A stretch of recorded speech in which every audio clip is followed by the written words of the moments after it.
So I've been talking so much about these older iPhones. Most of you probably already know this, but there's another iPhone that I would consider kind of weird. Now, the iPhone XS, I think when it first came out, was already kind of a weird phone. I think it was kind of important, but the biggest thing was physically and visually, there really wasn't that big of a difference from the iPhone XS and the iPhone X. They looked almost exactly like the same phone, and I think now that really isn't that big of a deal, because we've gotten so many body improvements and just physical changes with every single iPhone, but I haven't really seen too many people bring up the iPhone XS as an iPhone to go and buy, especially from me.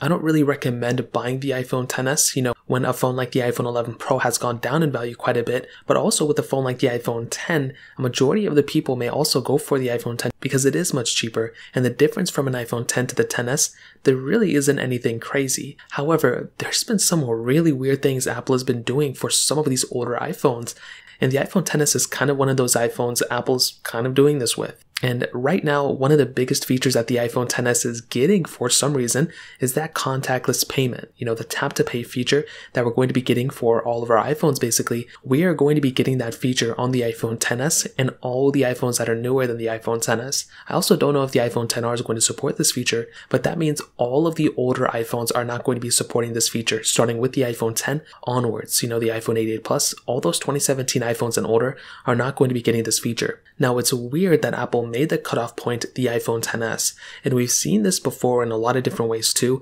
Whenever there's an iPhone that Apple maybe didn't really sell too well or whatever, they will give features to those iPhones in order for people to go and upgrade to them later on. We saw this more recently with the iPhone 6s. Apple has pretty much just, the iPhone 6s wasn't the best-selling iPhone of all time, and it sold substantially less than the iPhone 6, but so many people bought the iPhone 6, and funny enough, Apple ended that support life pretty early on iOS 12, with the iPhone 6s is still supported with iOS 15, and some people are still wanting this phone to get iOS 16, which is so crazy. So Apple does this thing, it happens a lot with the S series of devices, where Apple will go ahead and just keep supporting these phones for a long period of time, and they'll probably, and look at the iPhone 5s, same exact thing, and they will give features to those iPhones specifically for people to go and upgrade to. So because of that, the iPhone XS, when it first came out, it really wasn't a tremendous upgrade from the iPhone X. However, Apple is really kind of focusing in on this phone and giving it features even now in 2022 that a lot of these other iPhones are not going to be getting. So I'll be curious to see what Apple does with the iPhone XS, and if they,